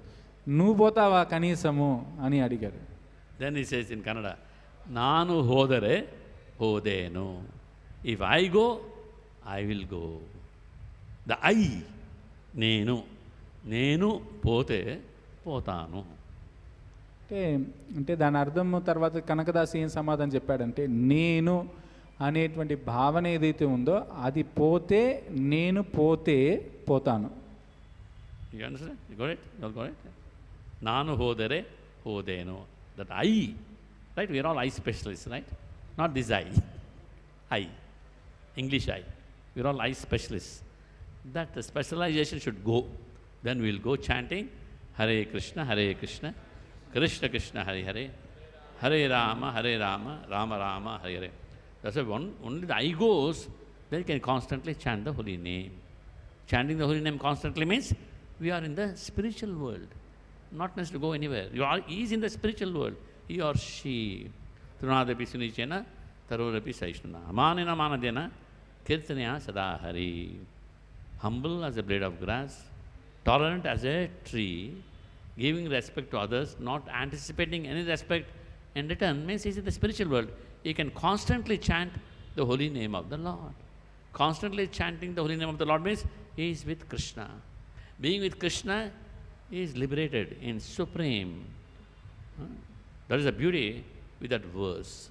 So Mahaprabhu said, put that verse as a dollar, as a pendant in your necklace of Sikshastakam. కాబట్టి నేను అనేటువంటి భావన పోవాలి. అందుకని మనమందరము నేను అనే దాంట్లో మనందరం కూడా చాలా నిపుణులం. ఇప్పుడు మామూలుగా ఐ స్పెషలిస్ట్ అంటారు. ఐ స్పెషలిస్ట్ అంటే కంటి వైద్యుడు నిపుణుడు అని కాదు. అంటే ఐ అని అంటే ఇంగ్లీష్ భాషలో నేను అనేటువంటిది ఏదైతే ఉందో అది పోవాలి. ఆ భావన మనం పూర్తిగా మనలో నుంచి పోయినప్పుడు మాత్రమే మనము హరే కృష్ణ మహామంత్రాన్ని చక్కగా మనం జపం చేయగలుగుతాం. అందుకని చైతన్య మహాప్రభు తృణాదపి సునీచేన తరోరివ సహిష్ణున అని అన్నారు. అంటే వృక్షం వలె గడ్డి కంటే తనకు తాను తక్కువని భావించుకునేవాడు, వృక్షం వలె ఓర్పును కలవాడు, ఎవరి దగ్గర నుంచి ఏ గౌరవాన్ని ఆశించకుండా అందరికీ అన్ని రకాలైనటువంటి గౌరవాన్ని ఇవ్వడానికి ఎవరైతే సిద్ధంగా ఉన్నాడో అటువంటి వ్యక్తి మాత్రమే హరే కృష్ణ మహామంత్రాన్ని నిరంతరం ఎల్లవేళలా జపం చేయగలుగుతాడు. అంటే దీని అర్థం ఏమిటి? నేను అనేటువంటి ఈ భావనే ఉండకూడదు. ఆ భావన లేకపోయినట్లయితే, ఆ భావన లేకుండా మీరు హరే కృష్ణ మహామంత్రంగానే మీరు జపం చేసినట్లయితే మీరు ఇప్పటికే ఆధ్యాత్మిక జగత్తులో ఉన్నారు. అతడు మళ్ళా ఆధ్యాత్మిక జగత్తుకు వెళ్ళాల్సినటువంటి అవసరం లేదు. అతడు తన యొక్క ఆధ్యాత్మికమైనటువంటి స్థితి యందు, తన యొక్క యథార్థ స్థితి యందు నిలిచి ఉన్నాడు కాబట్టి అతను కృష్ణుడితో ఉన్నాడు. కృష్ణుడితో ఉన్నాడు అంటే ఎల్లవెల్లలా అతడు ఆధ్యాత్మికమైనటువంటి ఆనందాన్ని, ఆ ఆధ్యాత్మిక జగత్తు యొక్క అనుభూతిని ఇక్కడే అనుభవిస్తూ ఉంటాడు. So Prabhupada used to keep his disciples always very humble. He knew all these devotees will be finished. There's a pastime also that they brought some devotees. They took rosewood oil to Srila Prabhupada, somewhere in West. Rosewood oil. Prabhupada, this is very good oil, like this, and they glorified the oil and gave to Prabhupada. Prabhupada saw the oil bottle, opened it, put the whole bottle in his hand, full oil, and put it on his head and started rubbing. How is it, Prabhupada? He said, it's good. Prabhupada said, but in Calcutta, you get better rosewood oil. So కాబట్టి ప్రభుపాదుల వారు ఏమిటి అంటే తన శిష్యుల్ని ఎప్పుడు ఏమిటి అంటే వినయంగా పెట్టేటువంటి వారు, వినయంగా ఉండే విధంగా వాళ్ళని ఎప్పుడు ఆ స్థానంలోనే పెట్టేటువంటి వారు. ఒకసారి ప్రభుపాదుల వారికి ఈ రోస్వుడ్ ఆయిల్ని తీసుకొని వచ్చి, ఆ తైలాన్ని తీసుకొని వచ్చి ప్రభుపాదుల వారికి సమర్పించారు. ఇది చాలా ఖరీదైనటువంటిది, చాలా అద్భుతమైనటువంటిది అనేసి. సో ప్రభుపాద వెంటనే దాన్ని ఏం చేశారు, అది ఒక బాటిల్లో తెచ్చారు, సీసా బాటిల్. దాన్ని వెంటనే మూత తీసేసేసి ఆ ఆయిల్ ఏదైతే ఉందో, తైలం ఏదైతే ఉందో మొత్తం చేతి నిండుగా వేసుకునేసి ప్రభుపాద శిరస్సు పైన ఆయన రుద్దుకున్నారు, అంటే మర్దనం చేసుకున్నారు. చేసుకొని ప్రభుపాద చెప్పారు, ప్రభుపాద్ ఎలా ఉంది అని అడిగారు. ప్రభుపాద చెప్పారు, బాగానే ఉంది, ఇది దీనికన్నా మంచిది కోల్కతాలో దొరుకుతుంది అని చెప్పారు. So Prabhupada, so disciples say, Prabhupada is to keep us always humble for our good, so that we can advance in spiritual life very nicely. అంటే ప్రభుపాద వారి శిష్యులు వారి యొక్క సాక్షాత్కారం ఏమిటి అంటే, ప్రభుపాద ఎప్పుడు మమ్మల్ని వినయంగా పెట్టేటువంటి వారు, వినయంగా ఉండే విధంగా మనల్ని మాకెప్పుడు ప్రభుపాద వారు ఆ విధంగా మాకు సహాయం చేసేటువంటి వారు. తద్వారా ఏమిటంటే మేము చక్కగా ఎదగడానికి కృష్ణ చైతన్యంలో అది తోడ్పడుతుంది. There is a blessing from Guru. By they demonstrate the humility and they train us in humility. కాబట్టి అదే గురు యొక్క ఆశీర్వాదం.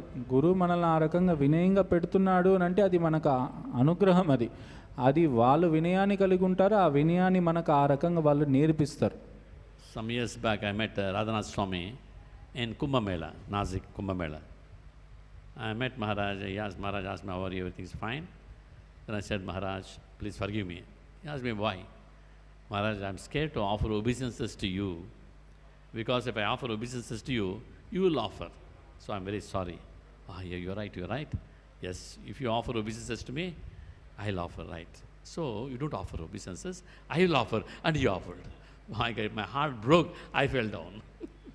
ఒకసారి కుంభమేళలో పరంపూజ్య రాధానాథ్ స్వామి మహారాజ్ పెద్ద ప్రభుని కలవడం జరిగింది. ప్రభు కూడా కలిశారు. మహారాజ్ అడిగారు, ఎలా ఉన్నారు అంతా అడిగారు. అప్పుడు తర్వాత ప్రభు వెంటనే మహారాజ్తో ఉన్నారు, మహారాజ్ నేను మీకు ఈ ప్రణామాలు అర్పించాలి అని అంటే నాకు చాలా భయం వేస్తుంది. ఎందుకు అంటే నేను మీకు ప్రణామాలు అర్పిస్తే మీరు కూడా తిరిగి ప్రణామాలు అర్పిస్తారు, అది నాకు ఎంతగానో అది మంచిది కాదనిపిస్తుంది, అందుకని నేను అర్పించట్లేదు, క్షమించండి అనేసి ప్రభు అన్నారు. మహారాజ్ అన్నారు, అవునా, అయితే మీరు ప్రణామాలు అర్పించడము మీరు అర్పించడానికైనా నేనే అర్పిస్తానని మహారాజ్ వెంటనే క్రింద పడిపోయి ప్రణామాలు అర్పించారు. ఇంకా ప్రభు యొక్క హృదయం బదలైపోయి ఇంకా ప్రభు కూడా ప్రణామాలు అర్పించారు. So that's the example of humility, no pride at all, so wonderful. Is a Vaishnava, I learned a very big lesson from Maharaj. అందుకని మహారాజు చాలా గొప్ప వైష్ణవుడు. ఇది ఆ వినయానికి మనం చూడొచ్చు వాళ్ళలో ఆ లక్షణాలు. ప్రభు అంటున్నారు, నేను ఆ గుణాన్ని మహారాజు దగ్గర నుంచి నేర్చుకున్నాను. And once Jayapataka Swami, there's a big problem in Hyderabad, some 20, 30, 25 years back, was at Medical Farm, big Hyderabad. Many police cases, not one, too many police cases. Then the police also were harassing our devotees. Then Jayapatak Swami came, Guru Maharaj came to Hyderabad. The devotees explained like this: we have been harassed by some rowdy cheaters, plus the police also harassing, beating us and all. What to do? Which police station? Such and such a police station. Come, let's go. So actually his face was red in color. The devotees explained to me. He was very robust. With 5-6 devotees, they went to the police station. అదేవిధంగా పరంపూజ్య జయపతాక స్వామి మహారాజు కూడా ఈ ఒక 25 ఏళ్ల క్రితం ఈ మేడ్చల్ అనేటువంటి ఏదైతే వ్యవసాయ క్షేత్రం ఉందో అక్కడ ఎన్నో సమస్యలు ఉన్నాయి, ఎన్నో పోలీస్ కేసులతో అంతా కూడా అక్కడ చాలా సమస్యలు ఉన్నాయి. ఆ పోలీస్ కేసులతో పాటు అక్కడ ఉన్నటువంటి గూండాలు, రౌడీలు వాళ్ళందరూ కూడా ఈ పోలీసుల మాధ్యంగా వాళ్ళు అక్కడ వచ్చి మన భక్తులందరినీ కూడా ఇబ్బంది పెట్టడము, దాడి చేయడము, ఇట్లాంటివన్నీ ఎన్నో జరుగుతున్నాయి. అక్కడ పోలీస్ దగ్గర నుంచి మనకు చాలా ఇబ్బంది జరుగుతుంది, భక్తులు ఇబ్బంది పడిపోతున్నారు. సో అక్కడ పరంపూజ్య జయపతాక్ మహారాజ్ అక్కడికి వచ్చారు. వచ్చి వెంటనే మహారాజు ముఖం అంతా కూడా చాలా ఎర్రగా ఉందన్నమాట. సో భక్తులందరూ కూడా ఇట్లా ఉంది పరిస్థితి, ఇక్కడ వీళ్ళు ఇట్లా గూండాలు దాడి చేస్తున్నారు, పోలీసులు ఒక పక్క మా మీద పడుతున్నారు అని వివరించిన తర్వాత అప్పుడు మహారాజు అడిగారు, ఎక్కడ పోలీస్ స్టేషన్ ఎక్కడ ఉంది చెప్పండి అన్నాను. సో మహారాజు పోలీస్ స్టేషన్కి 5-6 మందిని తీసుకొని మహారాజా ఆ పోలీస్ స్టేషన్కి బయలుదేరారు. They got out of the car. He was very robust and walking very fast towards the police station. And devotees also following. And the devotees are thinking, what will happen now? He's so angry. You think he'll pick up a quarrel in the police station? What will happen? He went straight inside. The inspector was sitting there. He went and offered dandavas to the inspector. So కాబట్టి ఏమిటంటే మహారాజు చాలా గంభీరంగా బాగా వేగంగా నడుస్తూ ఎంతో కోపంగా ఉన్నారు. ఇంకా కారు దిగారు, ఇంకా ముందుకెళ్తున్నారు. ఇక్కడ భక్తులందరికీ అనిపించింది, ఇంకా మహారాజు ఇంత కోపంగా ఉన్నారు, ఇప్పుడు అక్కడ వెళ్ళి ఏం జరగబోతుంది, అక్కడైనా కలహం జరుగుతుందా, ఏం జరుగుతుంది అనేసి తిన్నగా వేగంగా వెళ్ళారు. అక్కడ ఆ పోలీస్ స్టేషన్ లోపల అక్కడ ఏమిటంటే ఇన్స్పెక్టర్ కూర్చొని ఉన్నాడు అనమాట. కూర్చొని ఉంటే ఇంకా మహారాజు వెళ్ళి తిన్నగా వెళ్ళి అక్కడ సాష్టాంగ ప్రణామాలు చేసేసారు. The police officer flat on the ground. Then he was shaken up. Oh, Swami, please get up. And you know, his size huge, tall, hefty. You know, please get up. What's the problem? And all? That way, by his humility, he solved the problem. So ఆ రకంగా మహారాజ్ చాలా భారీగా పొడుగుగా ఉంటారు కాబట్టి ఆయన మహారాజ్ ప్రణామం చేయగానే ఆ ఇన్స్పెక్టర్ పోలీసు ఆయన భయపడిపోయినాడు. ఏంటిది ఇంత పెద్ద స్వామి ఈయన చేస్తున్నాడని వెంటనే లేండి అనేసి ఆ రకంగా ఏమిటినంటే ఆయనకి అక్కడ వినయం ద్వారా ఏమైంది, అక్కడ ఏదైతే సమస్య ఉందో ఆ సమస్య అంతా కూడా పరిష్కారం అయిపోయింది.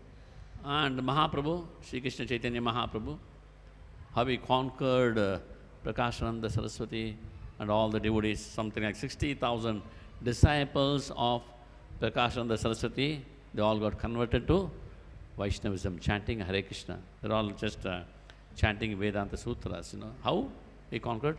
By his humility. He went and sat near the place where people washed their legs. He sat there, such a humble position, and from his body, the Brahman effulgence was coming out. Mahaprabhu is like that. He's the Supreme Lord. You know, just Brahman effulgence, so much tejas. You know, Prakashananda Saraswati was shaken actually. Who is this person? My God. He's like a son. He came running and took him, made him sit next to the Vyasasana. అదేవిధంగా చైతన్య మహాప్రభు కూడా ఆయన ప్రకాశానంద సరస్వతి ఇంకా 60,000 మంది అక్కడ ఉన్నటువంటి సన్యాసులు అందరూ కూడా ఏమిటి అంటే వాళ్ళందరినీ చైతన్య మహాప్రభు ఎలా మార్చారు అంటే వినయంతోనే మార్చారు. చైతన్య మహాప్రభు అక్కడ ప్రకాశానంద సరస్వతి ఆహ్వానించినప్పుడు మీరు అక్కడికి రాండి అనేసి చైతన్య మహాప్రభు ఆయన సాక్షాత్ భగవంతుడే అయినా ఆయన ఎక్కడికి వెళ్ళి కూర్చున్నాడు అంటే ఎక్కడైతే అందరూ కూడా పాదాలను కడుక్కుంటారో, పాదాలను ప్రక్షాళన చేసేటువంటి ప్రదేశం ఏదైతే ఉందో అక్కడపై చైతన్య మహాప్రభు కూర్చున్నారు. అక్కడ కూర్చుంటే ఆ చైతన్య మహాప్రభు సాక్షాత్ భగవంతుడు కాబట్టి ఆయన యొక్క శరీరం నుంచి బ్రహ్మ తేజస్సు అనేటువంటిది వెరజల్లుతుంది. ఆ బ్రహ్మ తేజస్సు సూర్యుడి కాంతి వల్లే ఎంతగానో ప్రకాశవంతంగా ఉంది కాబట్టి ఆ యొక్క ప్రకాశాన్ని ఆ తేజస్సును చూసి ప్రకాశానంద సరస్వతి చైతన్య మహాప్రభు దగ్గరికి వచ్చి ఆయన్ని తీసుకొని వెళ్ళి ఆయన ఏదైతే ఆసనంలో కూర్చున్నారో ఆ ఆసనంలో ఈయన్ని కూడా పక్కన కూర్చోబెట్టుకున్నారు. You see all the great personalities, Supreme Lord, Chaitanya Mahaprabhu and his devotees. Why the Christianity is around the world now? That is Jesus Christ's humility. His humility demonstrated on the last day. అదేవిధంగా గొప్ప గొప్ప ఇట్లాంటి మహానుభావులు మహాభక్తులందరూ కూడా ఆ వినయాన్ని కలిగి ఉంటారు. ఇప్పుడు ఈ యేసుక్రీస్తు ఉన్నారు, ఆయనది ఇప్పుడు మొత్తం ప్రపంచవ్యాప్తంగా ఇంత వ్యాప్తి చెంది ఇంతగా ప్రచారం జరుగుతుంది. ఎందుకు అనంటే ఆయనకు ఉన్నటువంటి వినయం, ఆ యేసుక్రీస్తు యొక్క చివరి రోజు ఆయన ప్రదర్శించినటువంటి ఆ వినయం అది. The last day is called the Last Supper. After the Last Supper, he was crucified. So the Last Supper, there was a room, big room, a table, bread and wine, all that, you know. And those days, as they walk in, like we in our Sanatana Dharma, we wash the feet. They used to have a slave. Slave will be there with a bucket of water, with a towel.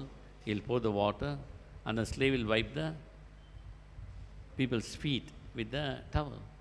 You know, that day Christ and the 12 followers, apostles, they all walked with him to the Last Supper. You know, then the bucket of water is there, towel is there, but there's no person to wash. So all are looking at each other's face, you know, and then all around, because now anyway Christ is going away, next I'll be the leader. You know, this thing was going on in their mind. Who should lead? One of the main, Peter, he was thinking, I think next I should lead. And different, John was thinking, I should lead. James was thinking, I should lead. I may be, you know, they're planning like that in the mind. Should I? But Christ immediately, he went down, he washed all his disciples' feet. Wiped everybody's feet. Demonstration, humility. He's the wisest person. Then they went inside, had their dinner, and next day he was crucified. అంటే ఈ యేసుక్రీస్తు యొక్క చివరి రోజు, అంటే ఇంకా రేపు ఆయన్ని ఆ శిలువ వేయబోతున్నారు అని అంటే దాని ముందు రోజు ఏమిటి అంటే యేసుక్రీస్తు ఆయన 12 మంది హఫసార్స్, ఆయన తోటి ఉన్నటువంటి 12 మంది ముఖ్యమైనటువంటి సహచరులు, వాళ్ళందరిని తీసుకొని ఆ విందు, అంటే అక్కడ ఏదైతే ఆహారం తీసుకోవాలనో అందరు కలిసి తీసుకోవాల్సినటువంటి సఫర్ అని అంటారు, అంటే అందరు కలిసి భోజనం చేసేటువంటి ప్రదేశానికి వస్తారు.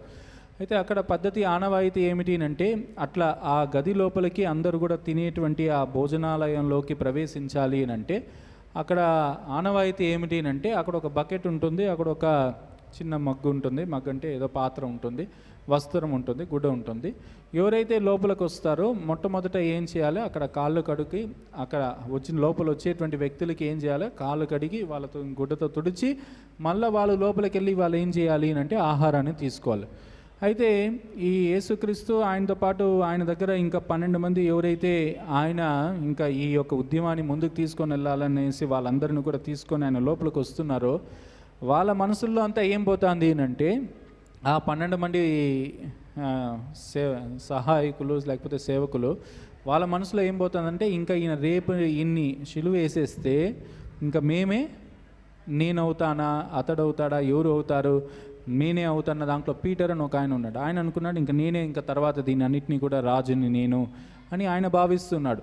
అట్లా వాళ్ళు లోపల ప్రవేశించినప్పుడు ఏమిటి అంటే అక్కడ కాళ్ళు గడడానికి ఎవరు లేరు అక్కడ. సో వెంటనే అక్కడ వీళ్ళందరూ కూడా మనసులో ఇంకా రేపటి నుంచి ఈయన శిలువ వేసేస్తే ఇంకా తర్వాత ఎవరు, నేనా నువ్వా అని వాళ్ళ మనసులో అంతా ఇది పోతుంది. అక్కడ యేసుక్రీస్తు మాత్రం ఏం చేశాడు, ఆయన అక్కడ కాళ్ళు గడడానికి ఎవరు లేరు కాబట్టి ఈయనే స్వయంగా అక్కడ వెళ్ళి అక్కడ ఎవరైతే ఆ 12 మంది శిష్యులు ఆయనతో పాటు ఎవరినైతే తెచ్చుకున్నారో వాళ్ళ కాళ్ళనంతా కూడా కడిగి ఆయనే గుడ్డతో వాటన్నిటిని కూడా తుడిచి మళ్ళీ అందరూ కలిసిపోయి ఏమిటంటే లోపల కూర్చొని వాళ్ళందరూ కూడా కలిసి భోంచేశారు అనేది ఇది చివరి రోజు జరిగినటువంటి ఘటన.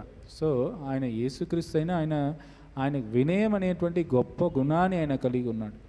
Take the Supreme Lord Shri Krishna, during Yudhishthira Maharaj, the Rajasuya Yajna, different services were allotted to different people.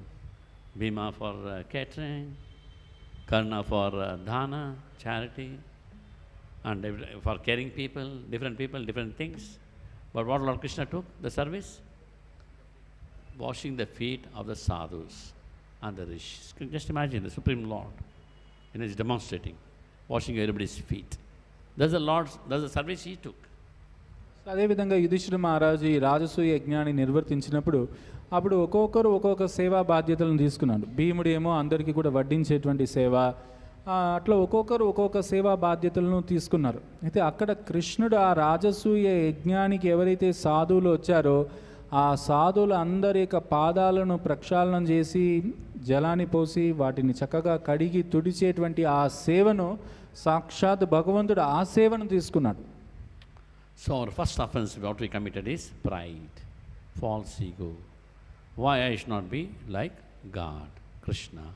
So we fell down here and we are trying to maintain it. So with the birth after birth, we are trying to maintain that pride, false ego. When you understand that properly, by Guru and Sadhu Shastra, when we give up that, it's not easy. The toughest thing in the creation, to destroy the false ego. Everything will be destroyed in this material world, Yuga Yuga, everything. But the false ego will not die. That individual, we have to put efforts and kill it, crucify it. Then the bhakti starts. కాబట్టి ఏమిటి అంటే మనం మొట్టమొదట చేసినటువంటి అపరాధం ఏమిటి అంటే మనం భగవద్ధాంలో ఉన్నప్పుడు మనం గర్వంతో ఎందుకు కృష్ణుడే సర్వము, నేనెందుకు కృష్ణుడు అవ్వకూడదు అని మనము ఆయనతో పోటీ పడడానికి, మనము గర్వంతో పోటీ పడడానికి మనం ప్రయత్నం చేశాం. కాబట్టి ఆ చేసినటువంటి మొట్టమొదటి అపరాధం యొక్క వశం చేతనే మనం ఇక్కడ ఇటువంటి స్థితికి ఈ భౌతిక జగత్తులో మనం పడ్డాం. కాబట్టి ఏమిటి అంటే ఆ మిథ్యా గర్వాన్ని మనం ఏం చేయాలి అంటే పూర్తిగా మనము మన దగ్గర నుంచి పూర్తిగా తొలగించుకోవాలి. అది అంత సులభమైనటువంటిది కాదు. ఏదన్నా మనం దాన్ని వదిలించుకోవచ్చేమో కానీ ఈ మిథ్యా గర్వం ఏదైతే ఉందో, మిథ్యా అహంకారం ఏదైతే ఉందో దాన్ని మనం పూర్తిగా ఏం చేయాలి అంటే పూర్తిగా దాని నుంచి మనం బయటపడాలి.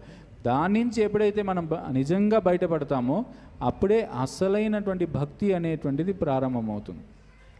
So its entire purport, it denotes about pride. The modern world, how we are so busy with the machines, how we are artificially aggravating our senses. Prabhupada explains, entire thing is all due to pride. కాబట్టి ఇక్కడ భాష్యం అంతా కూడా ఏముంది అంటే యంత్రయుగం అంటే మనం గర్వం చెంది ఎట్లా యంత్రాలన్నింటినీ సృష్టించి ఎట్లా మనము ఈ భౌతిక జగత్తులో నేను కూడా ఇది చేయగలుగుతాను అనేటువంటి గర్వంతో మనం ఎట్లా వర్తిస్తున్నాము ఈ కలియుగంలో ప్రత్యేకించి అని ప్రభుపాదుల వారు ఈ గర్వం అనేటువంటి అంశాన్ని కేంద్ర బిందువుగా పెట్టుకొని వివరిస్తున్నారు. అదేవిధంగా ఆ ఇంద్రియాలన్నింటినీ కూడా మనం ఎట్లా ఊరికేనే మనం చెలరేగిపోయి ఎట్లా ఈ భౌతికంగా మనము గర్వంతో ఎట్లా దాని ఇంద్రియ భోగ అనుభవంలో మనం పూర్తిగా నిమగ్నం అయిపోతున్నాం అనేటువంటిదే ఈరోజు అంశం అంతా కూడా ఉంది. So stop here. Thank you very much.